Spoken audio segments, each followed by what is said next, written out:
नया फिर दिन हुआ पुरानी रात का, करे सो शुक्र हम खुदा की जात का, खुदा की जात का, नया फिर दिन हुआ।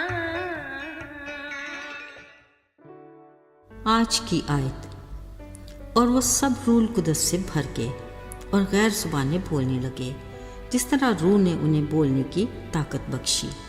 इमाल 2 बाब 4 आयत। अजीज़ों, चील एक ऐसा शिकारी परिंदा है जो अक्सर मुर्गी के चूज़ों का शिकार करता है।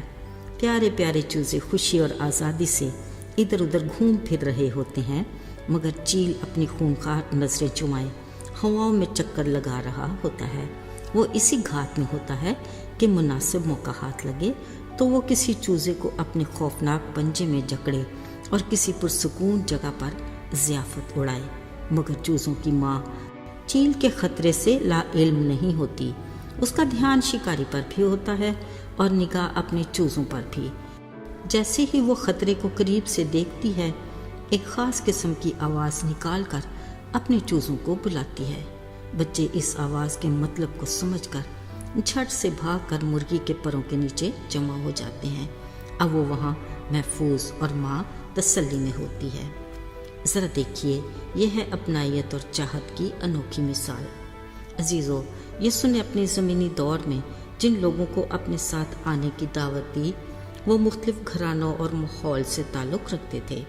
फ़र्क किरदार और मिजाज के लोगों को उन्होंने तालीम और तरबियत दी, और अब वो मसीह की रफ़ाकत और कुर्बत के ज़ेरे असर आम माहीगीरों से उसके ख़ास शागिर्द बन गए, जिन्हें यीशु बतौर बाप अपनी शफ़क़त के साया में महफूज और अपनी कुर्बत में रखना चाहते थे। उन्हें इस बात का भी बखूबी अंदाज़ा था कि उनके जाने के बाद वो ख़ुद को तन्हा और बेयार व मददगार महसूस करेंगे। इसलिए उन्होंने उनसे वादा किया और कहा कि देखो, मैं दुनिया के आखिर तक हमेशा तुम्हारे साथ हूँ।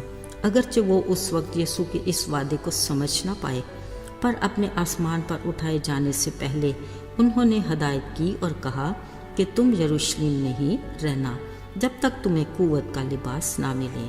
मैं अपना मददगार तुम्हें दूंगा, यानी रूह कुदस। वो हमेशा तुम्हारे साथ होगा। अजीज़ों, कलाम मुक़द्दस में लिखा है, यीशु को विदा करने के बाद वो सब यरूशलेम में वापस आए और बालाखाना में जमा हुए। इन शागिर्दों के साथ वो औरतें जो यीशु की ज़मीनी ज़िंदगी में यीशु के साथ होती थीं, अलावा यीशु की माँ मरियम और उनके भाई, और तखमीनन 120 की जमात बशमूल मतिया जो यहूदा की जगह दुआ और खुदा की मर्ज़ी से इनमें शुमार किया गया। ये सब इसी बालाखाना में रिहाइश पजीर थे, जहाँ यकजान होकर वो दुआ में मशगूल रहते। अब ये अपने यीशु की तरफ से मददगार रूह कुदस के इंतज़ार में थे। कलाम मुक़द्दस में लिखा है कि जब ईद पेंतिकोस्त का दिन आया तो यकायक आसमान से एक आवाज़ आई, जैसे ज़ोर से आंधी का सन्नाटा हो। उससे सारा वो घर जहाँ वो जमा थे गूंज गया, और उन्हें आग के शोला की सी फटती ज़ुबानें दिखाई दी, और उनमें हर एक पर आकर ठहर गई, और वो सब रूह कुदस से भर गए और गैर ज़ुबानें बोलने लगे, जिस तरह रूह कुदस ने उन्हें बोलने की ताकत बख्शी।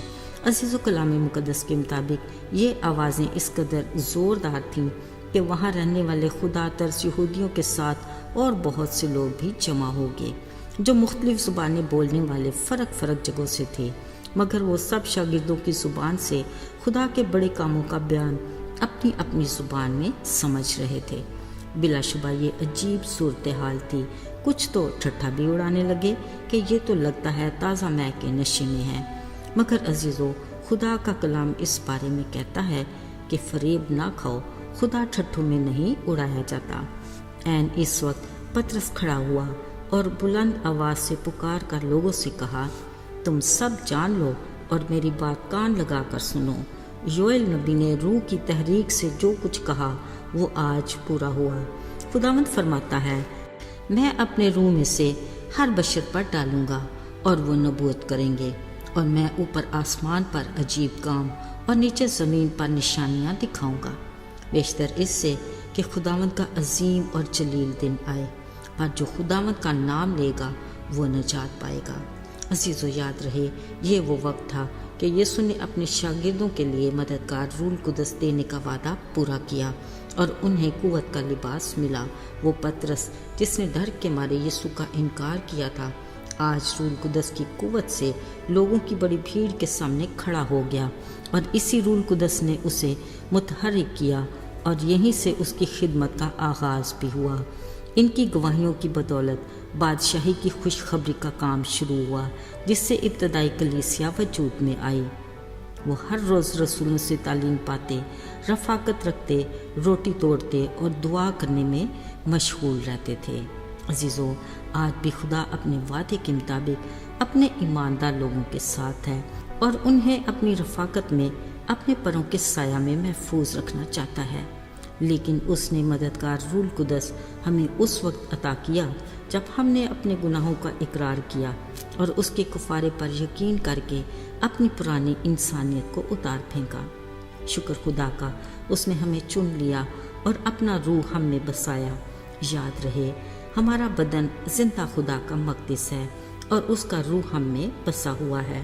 بطور مسیحی ہمارا فرض ہے کہ ہم اپنے اخلاق اور کردار میں اس کی خوبیوں کو ظاہر کریں، تاکہ ہمارے نیک کاموں سے اس کے نام کو جلال ملے۔ آئیے دعا کریں۔ پیارے آسمانی باپ، تو کس قدر عظیم ہے، تیرے شکر گزار ہیں کہ تو نے ہم نکموں اور کمزوروں کو چن لیا۔ توفیق عطا کر کہ ہم میں روح کا پھل بکثرت پیدا ہو، تاکہ تیرے نام کی گواہی ہو۔ یسوع کے نام میں آمین۔